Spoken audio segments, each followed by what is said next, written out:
Buenas tardes. Vamos a empezar este tema.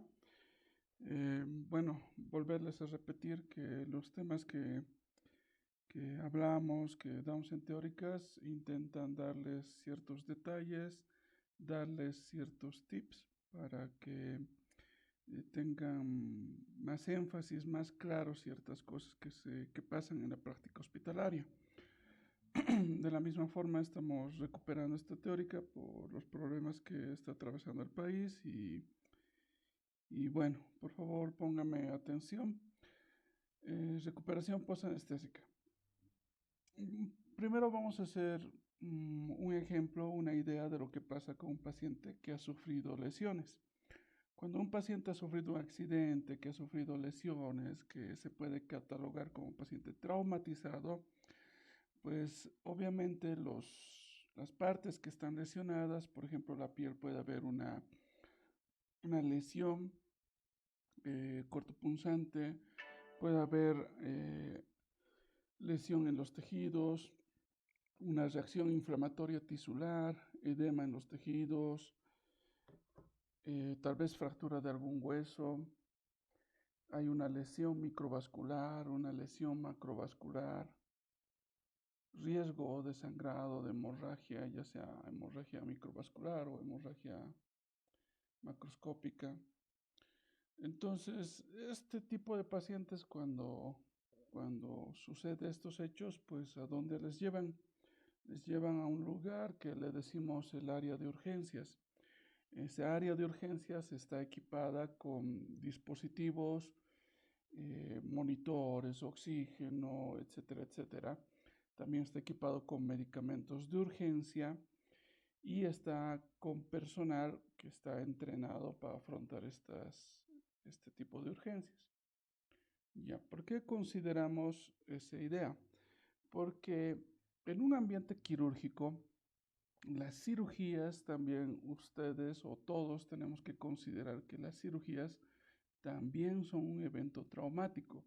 O sea, también el ser humano ahí en esa sala va a recibir ciertas lesiones, ciertos traumatismos, aunque son controlados, van a provocar de la misma manera una lesión en la piel, una lesión en los tejidos, va a provocar edema, inflamación, va a provocar igual lesiones microvasculares, macrovasculares, con el riesgo concomitante de las hemorragias. O sea, va a ser igual lesión, va a haber de la misma forma reacción inflamatoria, reacción metabólica al trauma. ¿Y a dónde llevamos a un paciente después de este tipo de lesiones?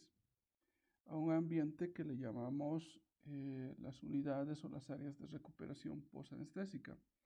En estos lugares el paciente va a recuperar del trauma que se ha hecho en el quirófano, entre comillas, va a recuperar de la intoxicación anestésica, entre comillas, y obviamente estas áreas también tienen que estar equipadas con dispositivos o medios de urgencia. Como se puede ver en la imagen, hay oxígeno, hay monitores, hay aspiración, hay medicamentos, aquí el carro de paro cardiorrespiratorio, y sobre todo tiene que haber personal entrenado para afrontar pacientes que son posquirúrgicos.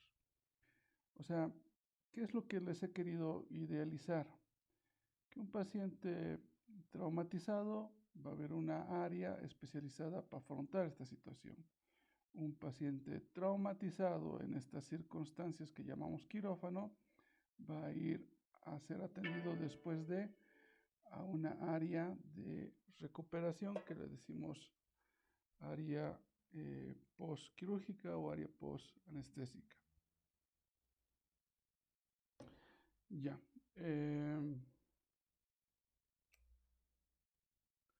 Otro punto que quiero que consideren, que tomen en cuenta en sus cerebros, es que la anestesia, los medicamentos anestésicos producen una inhibición o depresión del sistema nervioso. Como ustedes saben, el sistema nervioso está dividido en sistema nervioso central, periférico y vegetativo. y la anestesia afecta a los tres niveles, al sistema vegetativo, periférico y al sistema nervioso central. Los medicamentos anestésicos inhiben, deprimen al sistema nervioso. A la par de esta depresión, o sea, clínicamente yo voy a ver un paciente inmóvil, inconsciente, amnesia, analgesia, ¿no ve? Pero lamentablemente, al mismo tiempo de ese efecto clínico que queremos, hay una depresión del sistema respiratorio. Al hablar de depresión del sistema respiratorio, ¿se acuerdan en la teórica de anestesia general que les comentaba que el sueño fisiológico no es lo mismo que una anestesia general? ¿Por qué? Porque en el sueño fisiológico es muy difícil que pase algo malo. En cambio, con los medicamentos anestésicos que están produciendo un sueño farmacológico, sí hay riesgo de producir algo malo, de que se produzca algo malo. Entonces, a la par de la inhibición del sistema neurológico, hay una depresión también del sistema respiratorio. Por ejemplo, a nivel de la vía aérea hay riesgo de obstrucción de la vía aérea porque hay pérdida del control de los reflejos del manejo inconsciente de la vía aérea. Más abajo, a nivel respiratorio, pues hay una disminución del volumen alveolar minuto, hay una disminución del volumen corriente, hay una disminución de las frecuencias respiratorias. Tanto así que hay el riesgo de apnea. A nivel cardiovascular, de la misma forma, hay una alteración en los sistemas de regulación cardiovascular. O sea, no hay la misma respuesta. Si baja la presión arterial, no va a haber la misma respuesta a nivel de los vasoreceptores. Tal vez es una respuesta limitada, pequeña o de repente nula ante el riesgo de hipotensión. Hay una relajación de las resistencias vasculares, por lo tanto el riesgo de hipoperfusión, de hipotensión arterial. Hay el riesgo de alteración del gasto cardíaco, ya sea alterando el inotropismo, alterando el cronotropismo, el lusotropismo, etcétera, etcétera. O sea, ¿qué es lo que les quiero intentar que consideren? Que la anestesia, a la par de la inyección anestésica, a la par de la inhibición del sistema nervioso, hay una depresión, paralelamente hay una depresión del sistema respiratorio y paralelamente hay un riesgo en el sistema cardiovascular. Como ya hemos hablado en las anteriores teóricas, por ejemplo, la anestesia general se administra medicamentos que producen hipnosis, analgesia, relajación muscular, amnesia. ¿Ok? Y al mismo tiempo las técnicas de sedación producen pues hipnosis, se administra un hipnótico acompañado o no de un analgésico. ¿Ya? Ahorita un paréntesis porque las técnicas de sedación, alguno de sus compañeros me preguntó que hay diferentes grados. Y sí, hay diferentes grados y un poquito para que tengan presente, las técnicas de sedación varían dependiendo qué tipo de procedimiento vamos a hacer. Tal vez es un procedimiento no invasivo, poco invasivo o muy invasivo. Depende de la situación.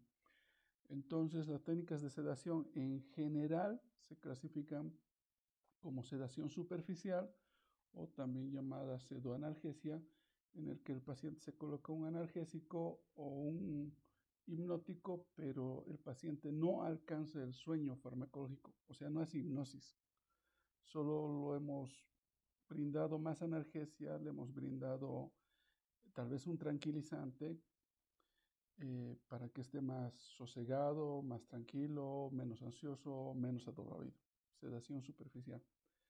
La sedación moderada se administra los medicamentos y el paciente alcanza un sueño farmacológico moderado.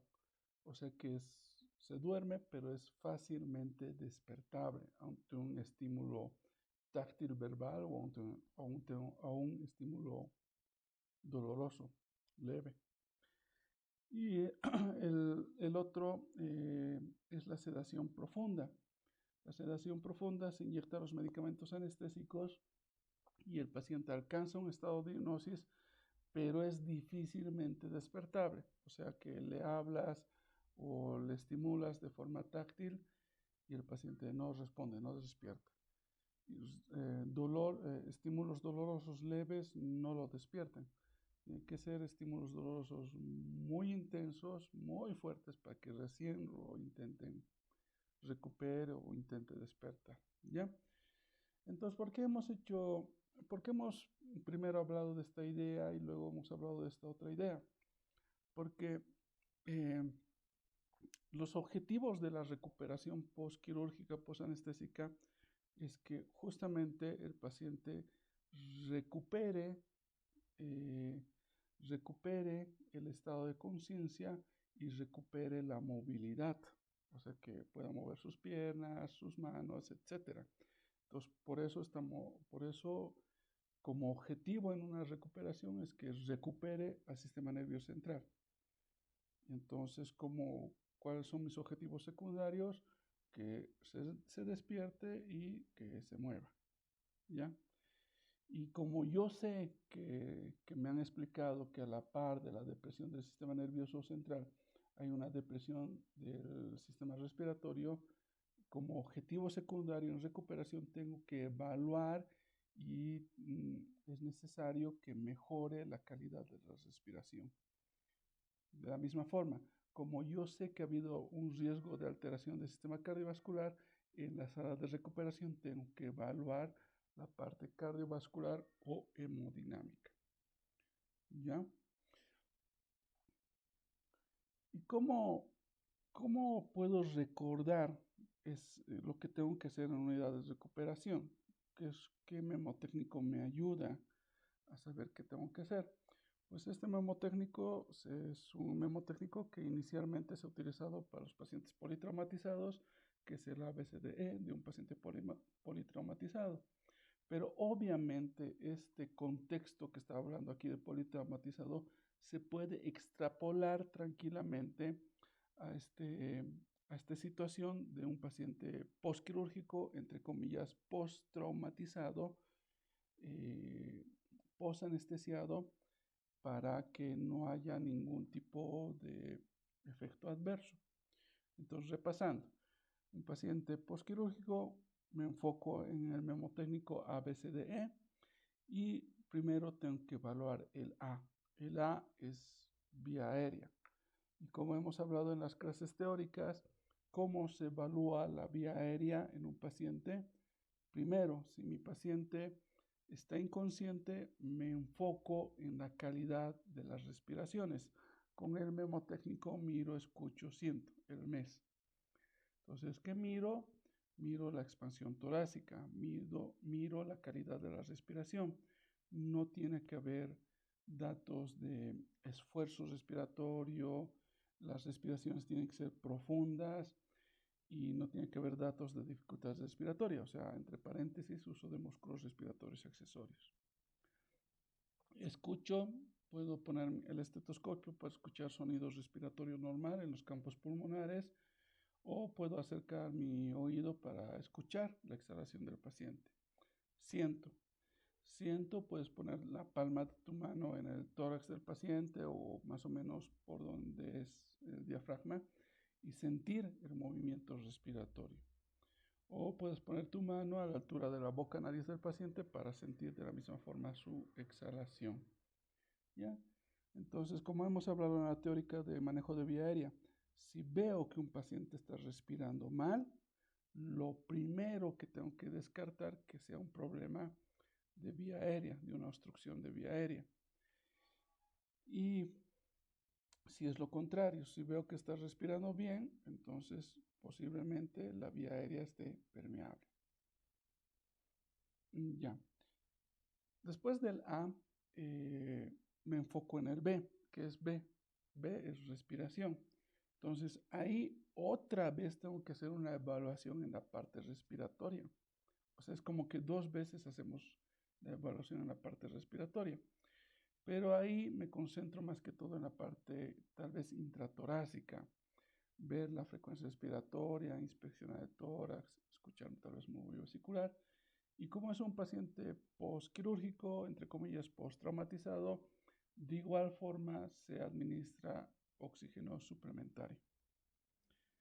C, ¿qué evalúo en la C? La C es circulación. Tengo que evaluar parámetros hemodinámicos, como es el pulso periférico, el llenado capilar, las características del color y la temperatura de la piel, y buscar posiblemente hemorragias postquirúrgicas.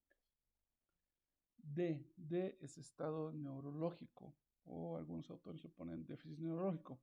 En el contexto postquirúrgico, el paciente postoperado puede llegar a una sala de recuperación somnoliento, tal vez algo dormido, y lo que hay que hacer uno es estimularle, hablarle para que vaya recuperando el estado de conciencia, ¿ya? Y el E es exposición. Básicamente, en ese momento tienes que revisar a un paciente desde la cabeza hasta los pies, una inspección rápida, digamos, ¿ya? ¿Por qué? Porque si, digamos, le han operado del abdomen, eh, puede haber hechos que no solo estén en el abdomen. Digamos que le han hecho cirugía laparoscópica y por mala suerte ha hecho un neumotórax en el lado izquierdo, entonces tal vez sientas tal vez crepitaciones en el cuello, tal vez hay timpanismo en el campo pulmonar afectado, es un ejemplo nomás. O sea, el E es para que te recuerdes que tienes que revisarlo desde la cabeza a los pies, ¿ya? Y al mismo tiempo buscar que el paciente no tenga hipotermia, prevenir o solucionar el problema de hipotermia. Como les comentaba, este lado es más que todo un memo técnico de un paciente politraumatizado, pero estamos intentando extrapolar esta idea para atender a un paciente que es postquirúrgico. Ahora, ¿qué dicen nuestras normas técnicas de los protocolos que hay en nuestro medio, ¿no? El ASUS es una entidad regulatoria de los servicios sociales de las cajas, de la Caja Petrolera, Caja Nacional, Caja Cordes, etcétera, etcétera, ¿ya? Entonces ellos tienen sus diferentes cuadernillos que son protocolos de atención de diferentes servicios, diferentes especialidades. Dice, un paciente postoperado, ¿qué es lo que tienes que hacer? Una vez que el paciente ha sido ingresado a la sala de recuperación y se ha evaluado su situación inicial, pregunta, ¿cómo evaluó su situación inicial? Me recuerdo que ha habido una clase teórica en anestesiología que me han dicho que me enfoque en el ABCDE. Entonces voy a evaluar la vía aérea, la respiración, el estado circulatorio, el estado neurológico, y voy a hacer una revisión rápida de todo el cuerpo del paciente. Una vez que has evaluado su situación inicial, se deberá controlar el proceso de recuperación. O sea, lo evalúas con el ABCD y luego lo evolucionas con, con los siguientes datos que ahorita vamos a decir. El proceso de recuperación de las funciones vitales, incluyendo a nivel de conciencia, cómo expone de la reversión de los efectos anestésicos, ¿ya? Entonces, por ejemplo, este es el cuadernillo ASUS de normas de diagnóstico y tratamiento de anestesiología. Esto, como les comento, de diferentes especialidades, ¿no? De patología, de enfermería, de cirugía general, etcétera, etcétera. Ya. Siguiendo con lo que tenemos que hacer en la fase de recuperación, los pacientes permanecerán monitorizados y el orden de preferencia en la aplicación de los monitores en ingreso será el siguiente. O sea, al mismo tiempo que lo estoy evaluando, al mismo tiempo lo tenemos que monitorizar, porque obviamente la monitorización también te va a dar datos sobre la homeostasis general del paciente. Entonces, por ejemplo, le ponemos la saturación, el oxímetro de pulso, vemos la frecuencia y ritmo cardíaco al poner el electrocardiograma, tomamos la presión arterial no invasiva y tomamos la temperatura cutánea axilar. Esto es el protocolo de cuidados y toma de constantes vitales. O sea, básicamente esto es el monitor multiparámetro básico estándar que tienen todos los servicios. O sea, es el monitor que veíamos, por ejemplo, en las salas recuperación, en las salas de emergencias, etcétera, etcétera. Y aquí en este punto 6, que es un detalle importante que tienen que saber, la evaluación del paciente utilizando la escala de recuperación posanestésica, se utilizarán las siguientes escalas: escala de Aldrete, escala de Bromach y la escala de Ramsay. O sea, los protocolos y en nuestro medio lo que se cumple es que utilizamos estas escalas para hacer un seguimiento, una evaluación del paciente en la sala de recuperación. Ahora, lo de aquí abajo, que dice en la primera hora, segunda hora y tercera hora, bueno, ahorita no vamos a evaluar si esto está mal o bien y esté dentro del protocolo. No vamos a evaluar, no es el caso de ahora. Pero básicamente, según esto, un paciente tendría que estar como 3 o 4 horas en recuperación. Y eso, llevando a la realidad, es imposible, muy difícil, porque nuestros pacientes ya no tardan tanto en recuperar, porque los medicamentos anestésicos se han vuelto más rápidamente metabolizables. Las cirugías también se buscan que sean lo menos invasivas posible, lo menos cruentas. Entonces, por ejemplo, aquí dice, en la primera hora de estancia, valoras el test de Aldrete y tomas los signos vitales al ingreso y cada 15 minutos. Y si ustedes ven las historias clínicas, hay cirujanos que anotan esta indicación en las órdenes médicas. Tomar los signos vitales al ingreso y cada 15 minutos hasta estabilizar, dice el paciente. ¿Ya? La segunda hora, lo mismo, se valora el test de Aldrete y se toman los signos vitales cada 30 minutos. En la tercera hora se valora el test de Aldrete y se toman los signos vitales cada 60 minutos.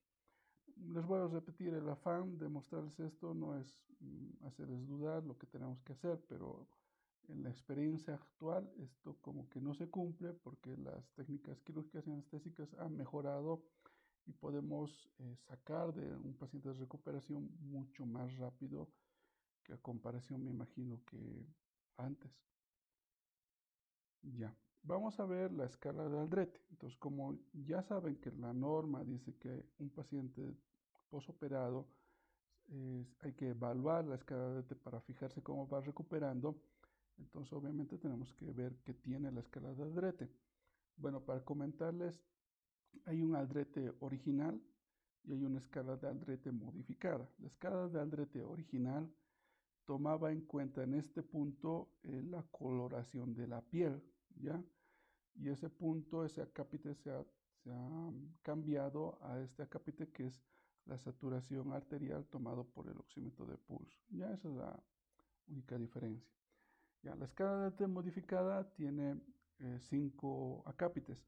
El primero es la actividad. El paciente mueve las 4 extremidades voluntariamente o ante órdenes verbales, 2 puntos. Solo el paciente puede mover 2 extremidades voluntariamente o ante órdenes, 1 punto. Es incapaz de mover todas las extremidades, 0 puntos. Entonces llega mi paciente, si está medio somnoliento, pero le indico nomás, pues le pido que mueva las manos, mueva los pies y si cumple, pues 2 puntos. El otro acápite es respiración. El paciente es capaz de respirar profundamente y toser libremente. Entonces le digo, respire profundo y el paciente, si obedece, pues es 2 puntos. Pero si notas que hay una limitación o el paciente está con dificultad respiratoria, pues solo 1 punto. Y si el paciente no está respirando, que es el caso, por ejemplo, de pacientes un ejemplo, que pacientes tequiados con traumatismo craneoencefálico severo todavía no han recuperado, entonces es posible que tal vez siga en apnea y le estén ambuceando o tal vez esté con un ventilador mecánico. Entonces ahí le ponemos 0. Circulación. En la circulación dice que una presión arterial, una variación de la presión arterial menor o igual al 20% del nivel preanestésico. Esto, para que me entiendan, vamos a hacer un ejemplo. Digamos que la presión arterial sistólica del nivel preanestésico era 100 milímetros de mercurio, ¿no? Antes de la cirugía era 100 milímetros de mercurio. Y bueno, ya estamos en recuperación y le tomamos la presión arterial sistólica y sale que está a 90 milímetros de mercurio.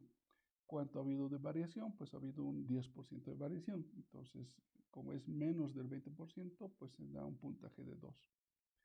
Si ha habido una variación de la presión arterial basal preanestésica entre 20 a 49%, ejemplificando el mismo caso, si mi presión arterial sistólica era 100 milímetros de mercurio, pero en recuperación aparece que el paciente está con una presión arterial sistólica de 75 milímetros de mercurio, pues es más del 20%, y entonces se añade un puntaje solo de 1.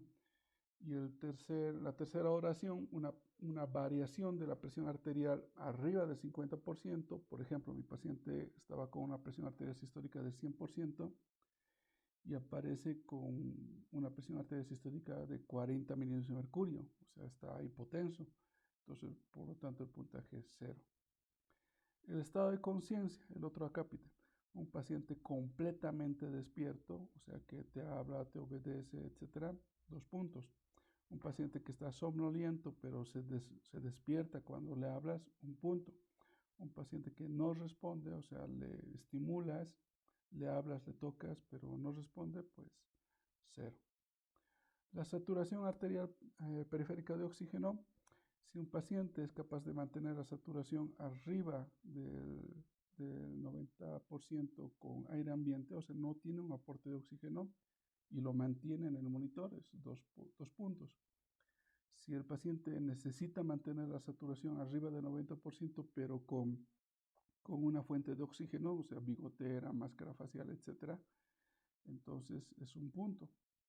Y si el paciente es incapaz de mantener la saturación, a pesar que le estás dando oxígeno, es 0 puntos. Entonces, esta escala de Aldrete, pues en nuestro medio es muy utilizada, como han visto es parte de la norma, y el criterio de alta con el puntaje de Aldrete es 9. Si suman cada acápite,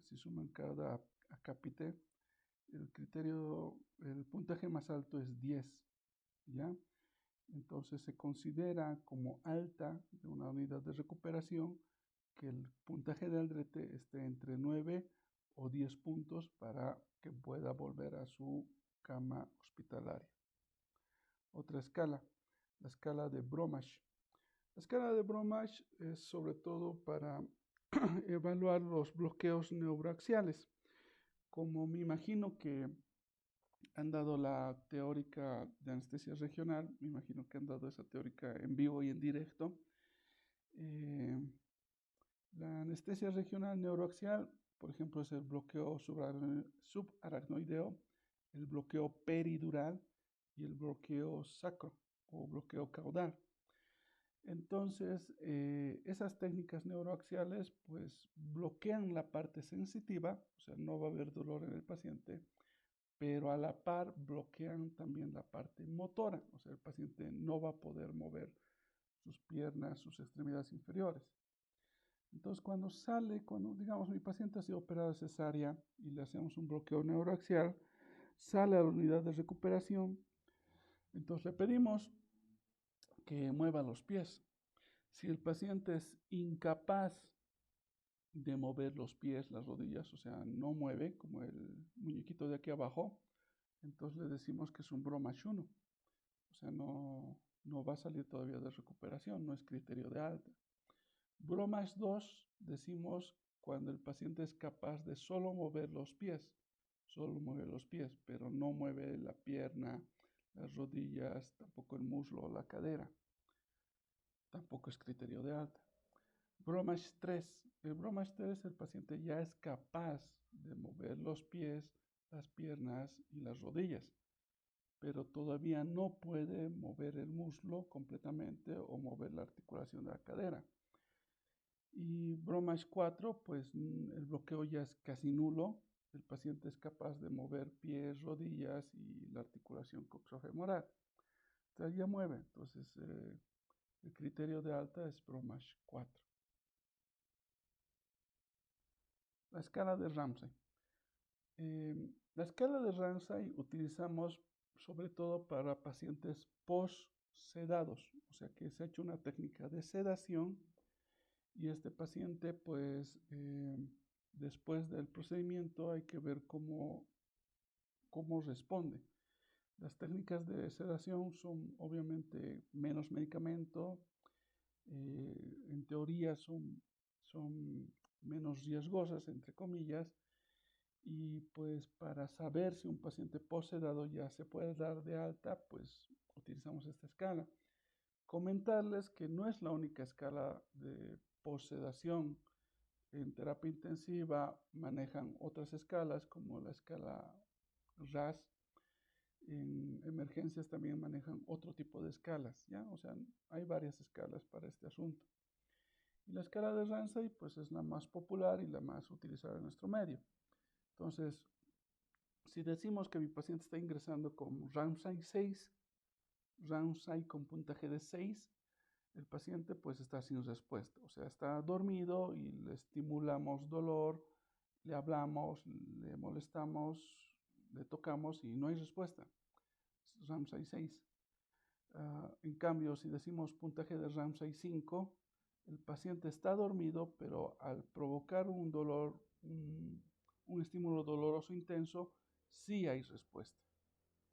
Ramsay con puntaje 4, el paciente está dormido, pero responde, o sea, se despierta brevemente ante estímulos de sonido o de luz. O sea, le hablamos y el paciente sí logra despertarse, pero pasa un ratito y se vuelve a dormir. Y Ramsay con puntaje de 3, el paciente está dormido, pero que es fácilmente despertable o, o se mantiene despierto después de un estímulo verbal. Ramsay 2 es un paciente que no necesita ningún estímulo, que ya está despierto, cooperador, orientado y tranquilo. Y Ramsay con puntaje 1 es un paciente que está despierto, pero lamentablemente está ansioso, inquieto, agitado, no colaborador, está un poco intranquilo, digamos, por así decirlo. ¿Ya? Ahora, pero ¿por qué está valorando el riesgo de hiperexcitación, digamos, de un paciente? Porque un paciente posanestesiado puede tener los dos lados de la moneda. Puede estar deprimido, puede estar normal, o hay algunos pacientes en una baja proporción que pueden demostrar ansiedad, que estén ansiosos, que estén agitados. Ya hay un pequeño porcentaje. Continuando con la teórica, ahora vamos a hablar de complicaciones que son esperadas en un posoperatorio inmediato. A ver, recapitulando, hemos intentado introducirles a la idea de que lamentablemente la cirugía es un traumatismo y por lo tanto tiene que pasar una unidad que esté equipada para atender, digamos, ese traumatismo quirúrgico y anestésico. ¿Ya? La anestesia, paralelamente de la inhibición del sistema nervioso, hay una alteración respiratoria y cardiovascular. Como las diferentes técnicas, ya sea la anestesia general, las técnicas de sedación o las técnicas de anestesia regional, buscan de la misma manera como objetivos que recupere el estado de conciencia, la movilidad y los riesgos concomitantes que había en la parte respiratoria y cardiovascular. Para eso les sugerimos que se recuerden del mnemotécnico de atención del politraumatizado y lo extrapolen a la atención en recuperación postquirúrgica. Ya, sobre todo hacemos énfasis en lo que es el manejo de la vía aérea. Y también como otra idea se les ha introducido que la norma dice que lo evalúes, que lo monitorices y vayas haciendo el seguimiento con la escala de Aldrete, con la escala de Bromage o con la escala de Ramsay que les hemos mostrado. Ya, eso en resumen.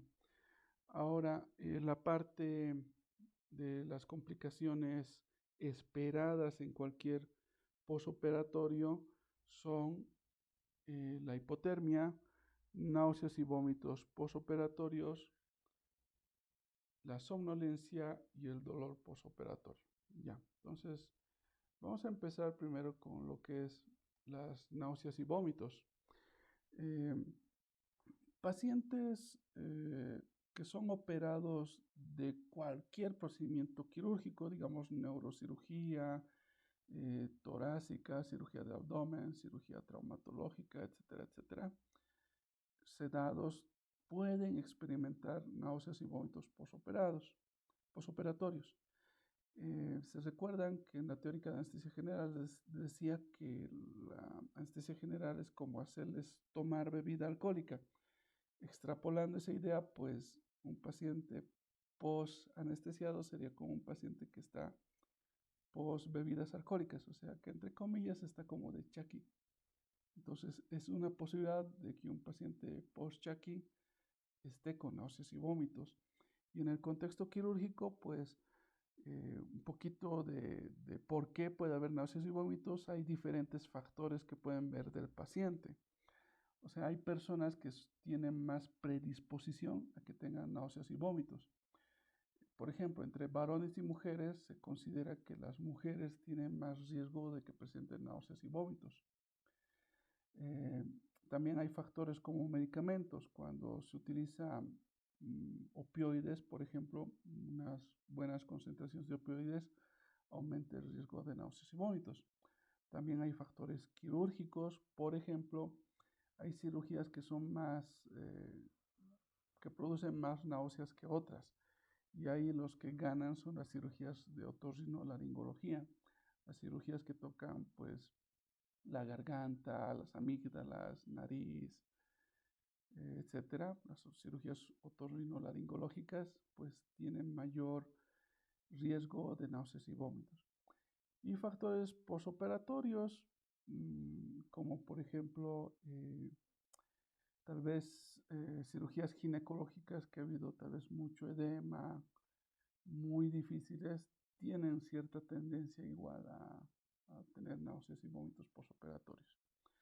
Otra complicación esperada en el posoperatorio es que el paciente experimente hipotermia. ¿Por qué? Porque las áreas quirúrgicas, pues, como ustedes han visto, no son áreas en muchos hospitales atemperadas, ¿no?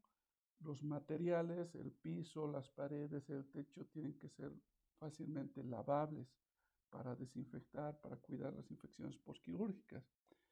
Y pues lamentablemente al ser fácilmente lavables no produce mucha hermeticidad y son ambientes fríos. Entonces, por lo tanto, un paciente con hipotermia, pues intentamos cuidar que las soluciones estén atemperadas, que no estén frías. Y bueno, hay algunos lugares que tienen mantas térmicas, que son eléctricas, que les dan un flujo de aire tibio, de aire caliente, que los calienta y evita la hipotermia. Otra complicación esperada es que el paciente pues entre a las salas de recuperación con sueño o con ciertas somnolencias, esperable. Y otra complicación es el posible dolor posoperatorio. ¿Ya? Los analgésicos posoperatorios pues han mejorado de forma constante, de forma importante, y hay muchos analgésicos que pueden coadyuvar con el tema del dolor posoperatorio. Lo que damos en las teóricas para que tengan una idea o sepan cómo manejar el dolor es la escalera analgésica de la OMS, que me imagino que la han visto o lo van a ver en la clase teórica de dolor. Aquí, por ejemplo, si mi paciente está experimentando dolor posoperatorio leve, se echa mano del primer escalón, que son analgésicos no opioides, AINES, paracetamol, metamizol. Si mi paciente va a experimentar un dolor posoperatorio moderado, entonces aparte del AINE, del analgésico no opioide, se puede echar mano de analgésicos opioides débiles, como el tramadol, que es muy común utilizado en nuestro medio. Y si el dolor va a ser muy importante, va a experimentar un dolor severo, entonces aparte de administrar AINES, se puede utilizar opioides mayores o fuertes, como el caso de la morfina o de la metadona. Ok. Ahora, lo que toca que consideren que aparte de complicaciones esperadas en cualquier tipo de cirugía, puede haber complicaciones que son más riesgosas, que no son frecuentes, pero sí hay que tomarlas en cuenta. O sea, sí hay que tener en cuenta porque, como les he comentado, un paciente posoperado es como un paciente post-traumatizado. Está viniendo, entre comillas, de un accidente. Entonces, ¿por qué en el memotécnico hacíamos énfasis en el A? Porque la primera complicación estadísticamente hablando, y la más riesgosa, la más frecuente, son problemas de la obstrucción de la vía aérea. Entonces, como ustedes saben, el primer elemento que tiene el riesgo de obstruir la vía aérea superior es la misma lengua, la pérdida de tono de la musculatura de la base de la lengua. ¿Cómo valoro esa parte? Recapitulando, valoro con el memotécnico MES. Miro, escucho, siento. Noto que estás respirando mal, entonces inmediatamente ejecuto una maniobra de apertura de vía aérea, como es la maniobra frente mentón, que está en la imagen, o la maniobra de tracción mandibular. Ah, ¿ya? ¿Por qué? Porque el tema de vía aérea, obstrucciones de vía aérea superior, puede haber muchas causas en el tema del posoperatorio. Uno de los factores que ya hemos señalado, que la lengua se caiga hacia atrás. Otro factor es el laringoespasmo, otro factor es el edema de glotis, otro factor es la presencia de secreciones, o sea, moco, flema, sangre, coágulos. O otro factor que es poco frecuente porque como hemos hablado alguna vez, hay que cuidar los tiempos de ayuno y el riesgo de broncoaspiración por un hilio o una obstrucción intestinal, ¿no? Y aparte, pues en el contexto de un posoperado, las intervenciones quirúrgicas que están cerca de la cara y el cuello también tienen riesgo de obstrucción de vía aérea. O sea, por ejemplo, un paciente que ha sido operado de tiroides, pues al debridar, al cortar, lesionar, los tejidos del cuello se van a inflamar. Y esa inflamación se puede acercar a la vía respiratoria y la vía respiratoria puede estar inflamada. O digamos puede haber un hematoma y ese hematoma puede hacer una compresión extrínseca en la vía aérea y provocar dificultad respiratoria. O sea, también hay que considerar que este detalle del tipo de intervención quirúrgica si es en la cara o el cuello de una persona. Hay otras entidades como el laringoespasmo que un poquito vamos a profundizar. El laringoespasmo es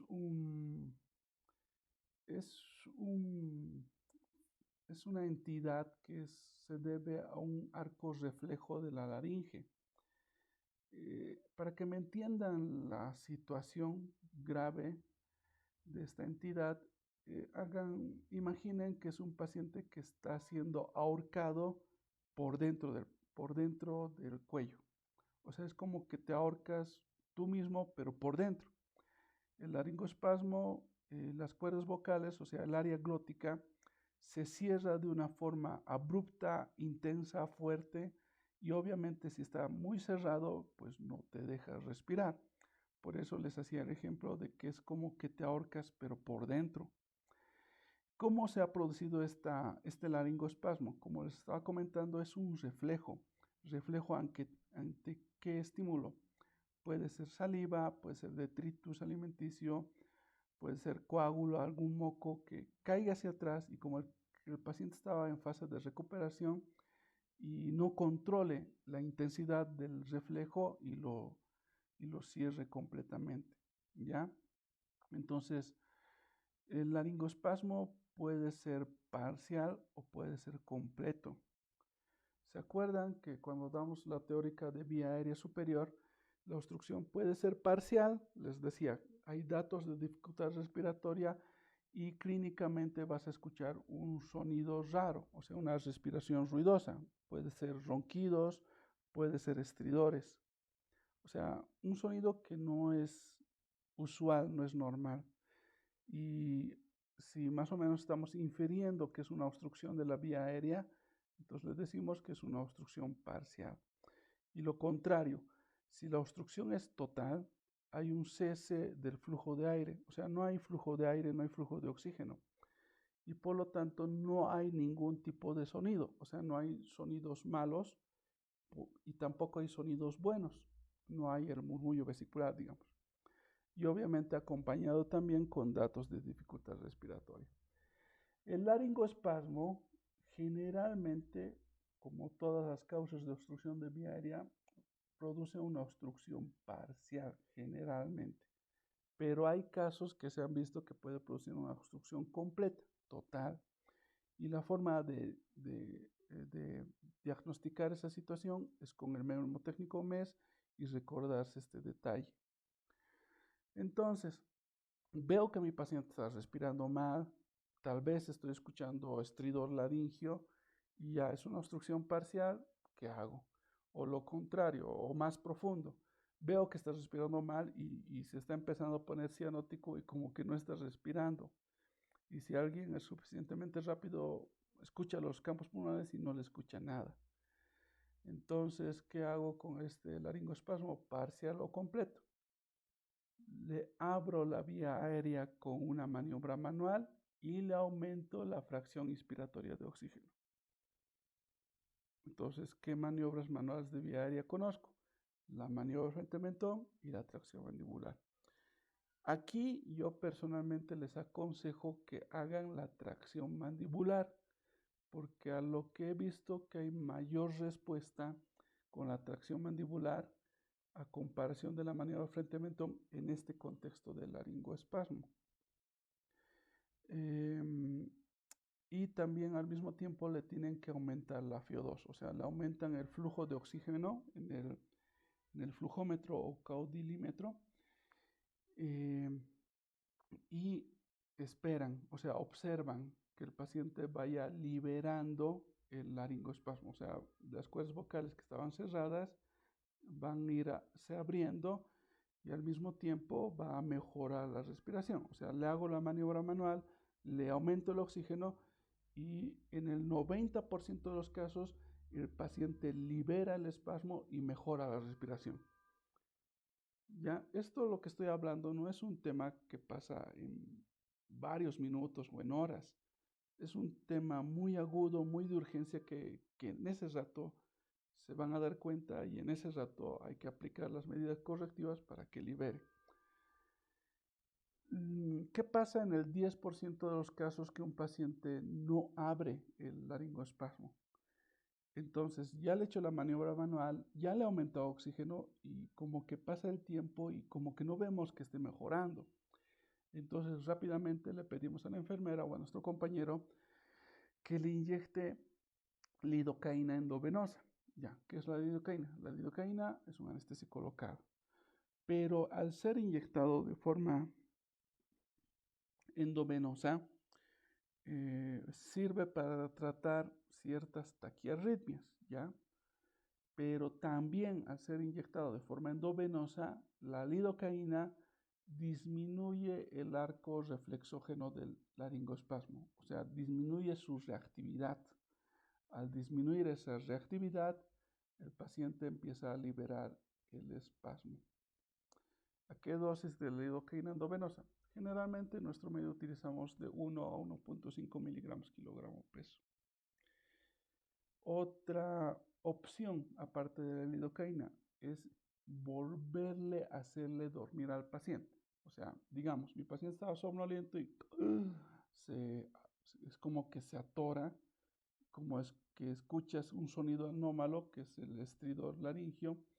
No me acuerdo si han grabado la clase de vía aérea, pero el sonido del video del chiquito, del ejemplo de obstrucción de vía aérea, ese era un estridor laringio.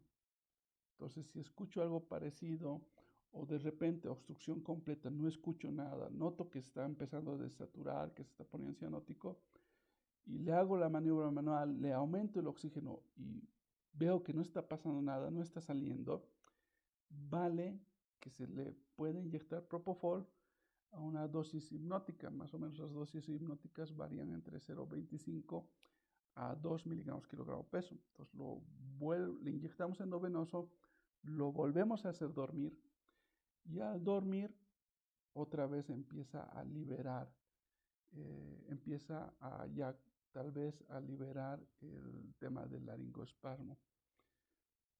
Para que me entiendan, es como resetearle al paciente.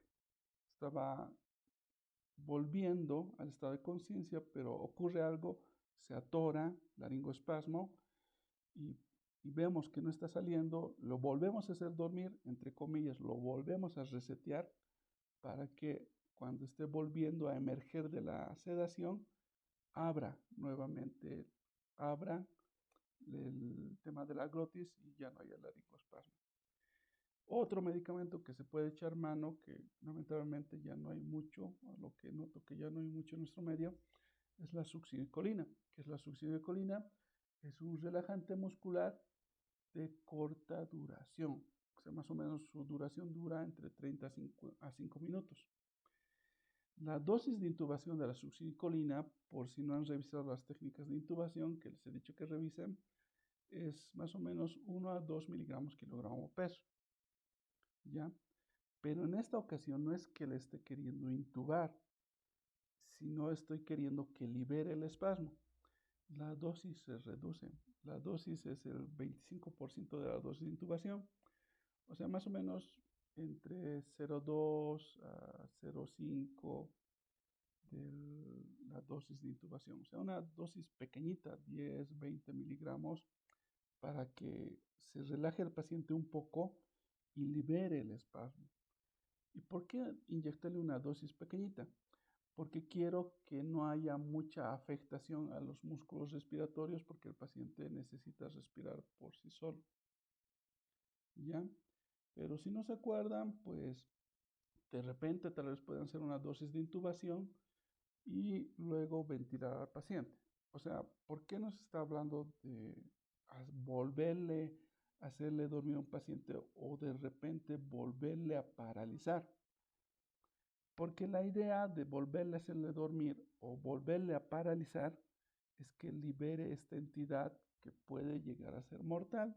Porque les he dicho el ejemplo de que se puede ahorcar ahí adentro y no liberar y hacer hipoxia y paro. Entonces, si la cosa se está poniendo peluda y le pongo propofol y succinilcolina, al mismo tiempo hay riesgo de que hipoventile o haga apnea.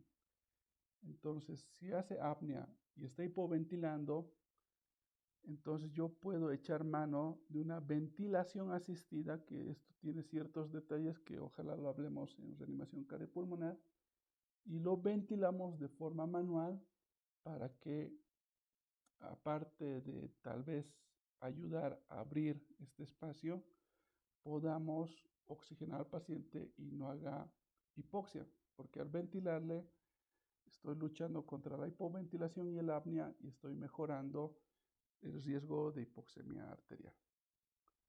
Ya. Entonces, dentro de las causas de obstrucción de vía aérea, la caída de la lengua, el riesgo de la intervención quirúrgica cercana a la cara y cuello, el laringoespasmo y otro es el edema laringio.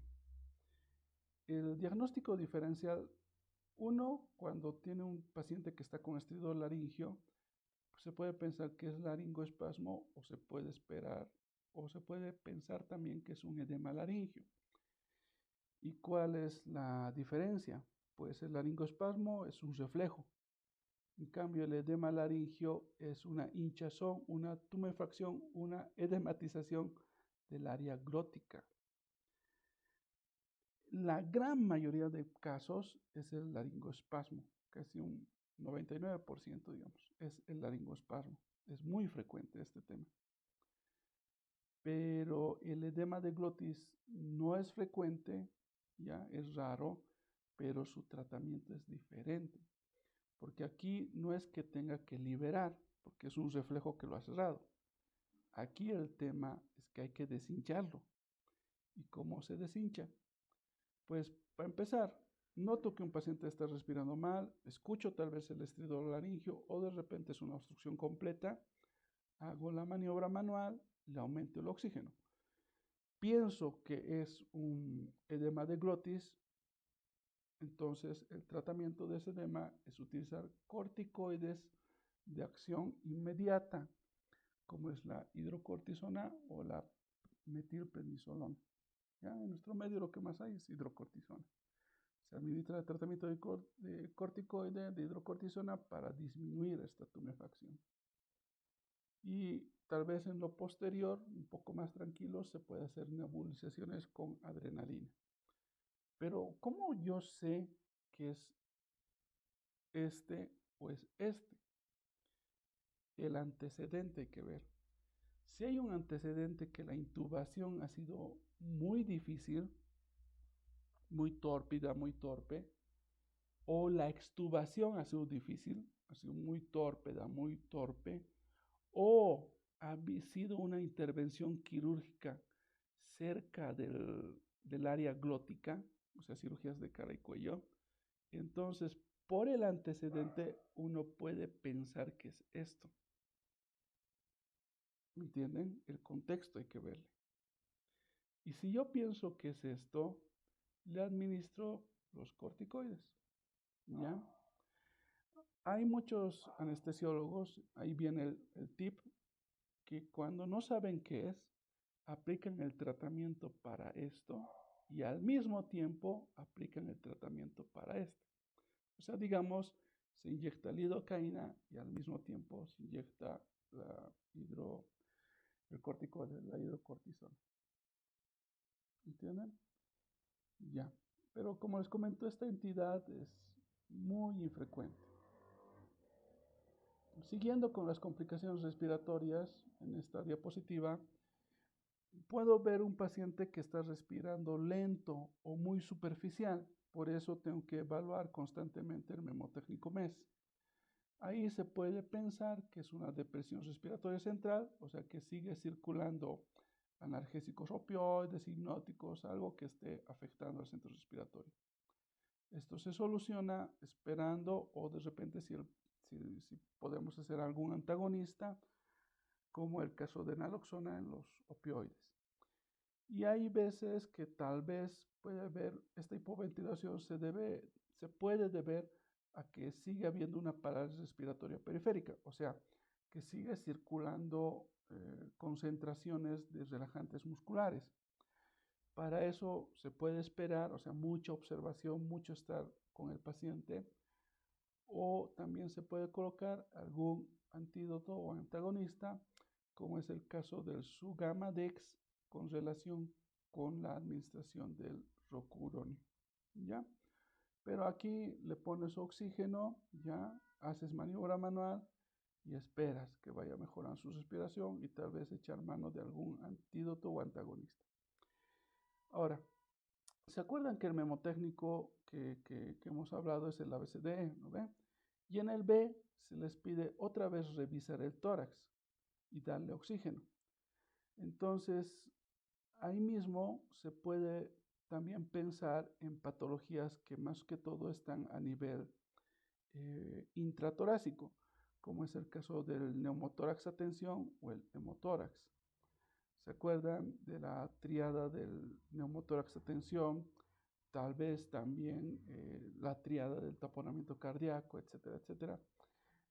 Datos clínicos de atelectasias pulmonares, de edema pulmonar, datos clínicos como en la embolia pulmonar. ¿Se acuerdan tal vez el antecedente de la triada de Virchow?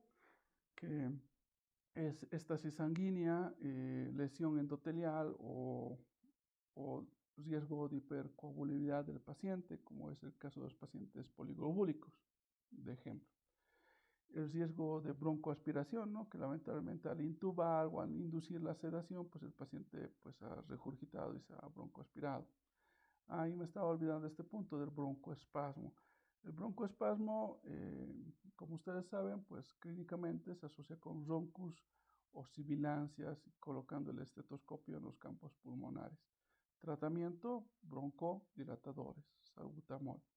En el caso de la broncoaspiración, pues es, como les he comentado en la teórica inicial, en la primera teórica, este tema es bien difícil de curar. Hay que intentar prevenir sobre todo. Entonces, aquí, para evitar una broncoaspiración, es la profilaxis. Tiempos de ayuno, sondas nasogástricas si están distendido el abdomen. Y si se broncoaspira, pues apoyo respiratorio y apoyo hemodinámico. Continuando con las causas posibles que producen hipoxia tisular, un aspecto que hay que tomar en cuenta que puede haber un desbalance entre la oferta y demanda de oxígeno. O sea, me explico. Puede haber un nivel constante de oferta de oxígeno, digamos, la producción del gasto cardíaco, del sistema respiratorio, los glóbulos rojos. Hay una oferta. Pero si la demanda de oxígeno es elevada, eso puede alterar el balance y producir hipoxia tisular. Por ejemplo, ahí dice temblor muscular. ¿Cuándo puede haber temblor muscular? Cuando el paciente, por ejemplo, esté con hipotermia. La hipotermia, los escalofríos aumentan el consumo metabólico de oxígeno. Entonces, por lo tanto, si no es cubierto por la oferta, hay un desbalance y hay el riesgo de hipoxia. Otro ejemplo, la fiebre. La fiebre aumenta el consumo metabólico de oxígeno. Al aumentar el consumo metabólico de oxígeno y no es cubierto por la oferta, hay riesgo de hipoxia tisular. Tal vez un ejemplo un poco más concreto para que entiendan esto es la sepsis. La sepsis, la infección generalizada, produce un aumento de consumo metabólico de oxígeno y la oferta está disminuida. Entonces ese desbalance genera hipoxia tisular.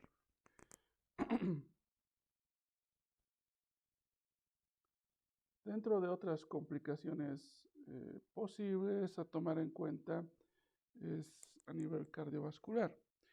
Y bueno, como se estarán dando cuenta, se habla de varias cosas a la vez, porque me imagino que hay cierta base, como son alumnos de quinto año, es como tienen ya base y esto es como una reunión de varias ideas, varios temas en uno solo.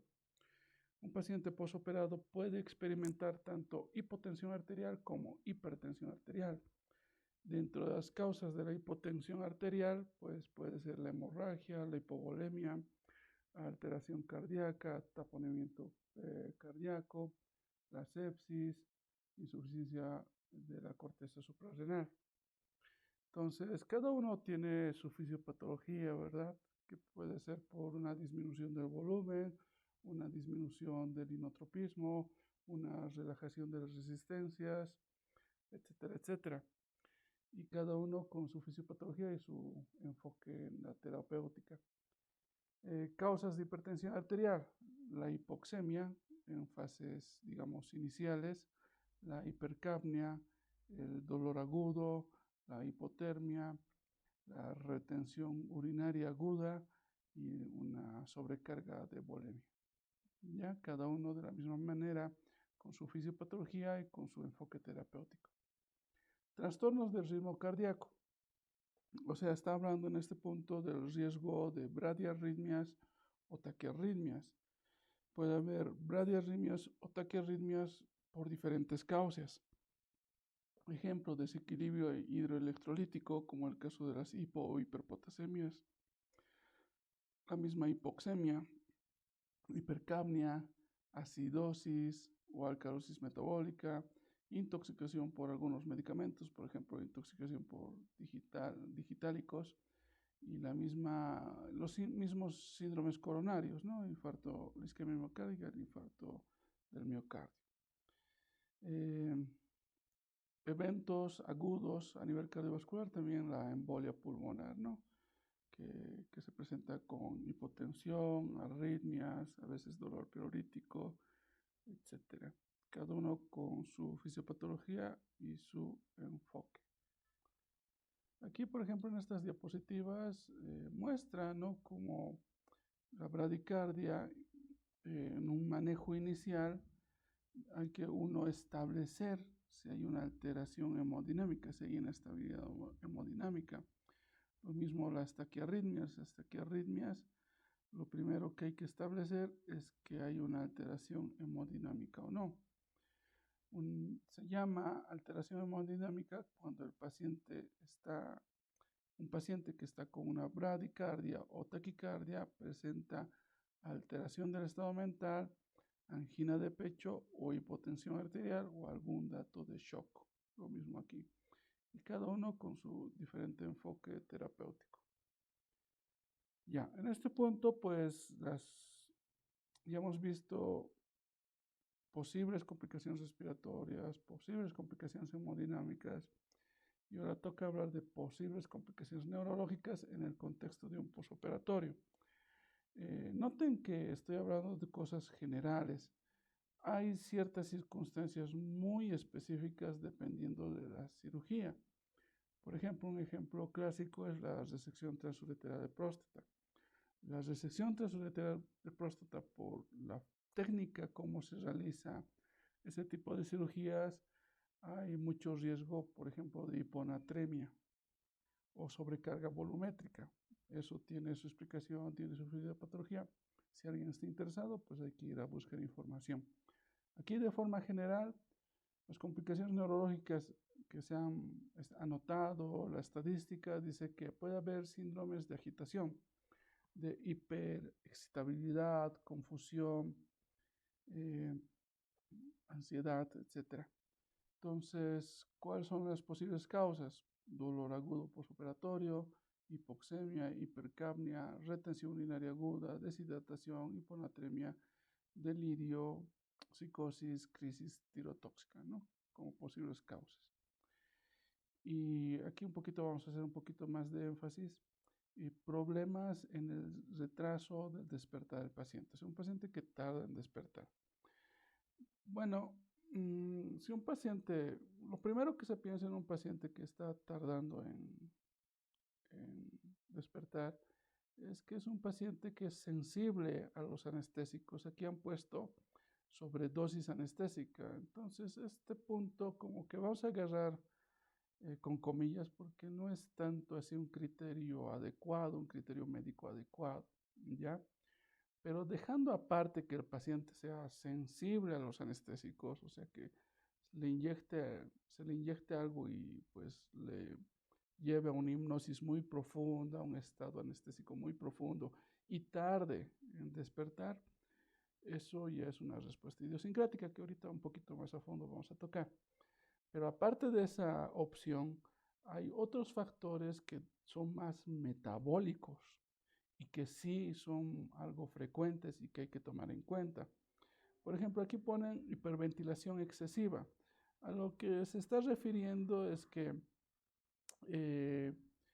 al haber sido, digamos, ventilado de forma manual o con el ventilador mecánico muy rápido, de una manera excesiva, pues disminuye las concentraciones de CO2. Al disminuir las concentraciones de CO2, produce una alcalosis respiratoria y eso tiene sus repercusiones clínicas. En este punto, lo que también quisiera añadir, que aparte de, digamos, alcalosis metabólica respiratoria, en nuestro medio es frecuente la la acidosis metabólica o respiratoria. La acidosis metabólica, ¿se acuerdan que se clasificaba en anion gap normal, en anion gap elevado? O sea, cada uno con sus causas y posibles medidas de tratamiento. La hipoglucemia, un paciente que ha estado con un periodo prolongado en tiempo de ayuno, más el estrés quirúrgico, más el trauma quirúrgico, liberación de adrenalina, noradrenalina, etc., tiene riesgo de hipoglucemia. Entonces, básicamente, pues, para diagnosticar eso, pues, habría que sacarle una muestra de sangre y ver la glucemia del paciente. Lo mismo de los trastornos ácido-base, podemos sacar una gasometría y ver si ese es el problema. Y también hay que tocarles el punto de que también puede haber alteraciones hidroelectrolíticas que tarden a hacer despertar al paciente. Una deshidratación, una hipernatremia o hipernatremia muy severas pueden causar que el paciente tarde en despertar, que no esté respondiendo. Y por eso anotan ahí también la crisis addisoniana. en donde se caracteriza, ¿no? Porque hay riesgo de hipercalemia, hipotensión arterial, etc. Entonces, yo como médico general, si veo un paciente que tiene alterado estado neurológico, aparte de pensar problemas respiratorios o cardiovasculares, como son, como aquí en la crisis adicional que hemos comentado que tiene riesgo de hipotensión arterial o la deshidratación, aparte de pensar problemas respiratorios o cardiovasculares, en este contexto neurológico también tienen que pensar problemas neurológicos. ¿Qué problemas? Problemas metabólicos que hay que descargar, trastornos hidroelectrolíticos, trastornos ácido-base y trastornos de la glucemia, ¿no? Puede haber hipoglucemia o hiperglucemia. Y aquí abajo ponen lesiones cerebrales orgánicas y síndrome anticolinérgico central. Bueno, el síndrome anticolinérgico central, como es raro en nuestro medio para comentarles, se debe más que todo a medicamentos anticolinérgicos que cruzan la barrera hematoencefálica. Como en nuestro medio utilizamos neostigmina, pues ese medicamento no cruza la barrera hematoencefálica, entonces casi no hemos tenido incidencia de esa complicación. Las lesiones cerebrales orgánicas se refiere básicamente a accidentes vasculocerebrales. O sea, digamos que un paciente se operó de apendicitis y tarda en despertar y se hace la metabólico, los anestésicos, antagonistas, etc. Y nada, y se lo lleva a tomografía y justo aparece que tiene una hemorragia o tal vez un vasoespasmo, no sé, en la tomografía. O sea, es mucha mala suerte. Es muy raro en nuestro medio, pero si está citado en la bibliografía mundial, si está señalado es porque alguna vez ha debido pasar. Que lamentablemente se ha operado de una cosa y ha habido una complicación neurológica que es muy aparte de la cirugía y de la anestesia. O sea, son eventos muy fortuitos, mucha mala suerte. Pero esas cosas hay que tenerlos presentes. Y bueno, para terminar esta presentación, vamos a aclarar o reafirmar cierto punto, que los anestésicos, por ejemplo aquí dice serán hipnóticos, los anestésicos, pues el objetivo, el beneficio que busquen es sedación, hipnosis farmacológica, coma farmacológico, anestesia quirúrgica, o sea que no te duela, que estés inconsciente, que te dejes operar, porque estamos buscando solucionar tu problema de salud quirúrgico. Pero al mismo tiempo se corre el riesgo de una depresión letal de la respiración, que no se pueda controlar la vía aérea, que no se pueda ventilar, y también una depresión de la regulación cardiovascular, que esté muy hipotenso, que haya disminuido mucho el gasto cardíaco, shock, y pues lamentablemente estas situaciones pueden llevar al coma y a la muerte. Entonces uno puede pensar que este equilibrio en que esté vivo y bien a este otro lado, que esté mal y con riesgo vital, dependería de la dosis. Y como han anotado aquí, sobredosis anestésica. Bueno, para comentarles, los anestesiólogos es muy difícil que nos equivoquemos en la dosis, porque todos los días, muchas horas de nuestra vida estamos con esto. No les digo que es imposible, pero es muy difícil que sobredosifiquemos a un paciente. Las dosis que nos señalan los textos, digamos como la lidocaína, 1 miligramo kilogramo peso, esa dosis cumplimos, la calculamos de forma adecuada. Pero sí hay que tener en cuenta que este equilibrio, este riesgo, más que depender de la dosis, depende de la respuesta individual y la situación del paciente. Si me permiten, es como el ejemplo de las bebidas alcohólicas en la clase de anestesia general. O sea, hay personas que son sensibles, hay personas que son resistentes, hay personas que se emborrachan rápido, hay otras personas que tardan en emborracharse, a pesar que estemos dando el mismo trago con la misma dosis. Entonces, si extrapolamos ese ejemplo a lo que estamos hablando ahorita, los anestésicos tienen esa respuesta individual. O sea, va a haber personas que son sensibles o resistentes y eso viene de acuerdo a su organismo, de acuerdo a su homeostasis. Y aquí hay un punto más que habla, depende de la respuesta individual y situación del paciente. O sea, digamos que hay un paciente, entre comillas, que es resistente, pero a ese paciente lamentablemente tiene hipovolemia, está deshidratado, está con polifarmacia en su cuerpo, está con varias cosas encima. Entonces, tal vez en ese momento ya no es resistente, sino la situación, su contexto ha cambiado y tal vez en ese momento se vuelve sensible. Entonces, es complejo entender toda la anestesiología, por eso es una especialidad. Pero estos detalles, estos tips que les he comentado, pues van a entender un poquito mejor cuál es el asunto, sobre todo entender el riesgo y pues darse cuenta que no es solo hacer dormir al paciente, sino es cuidarle de forma vital para que después de recuperación llegue a su sala común y pueda estar con sus seres queridos y librarse de su enfermedad quirúrgica, que como seres humanos todos podemos atravesar. Y bueno, si dejo este video para que lo puedan ver varias veces.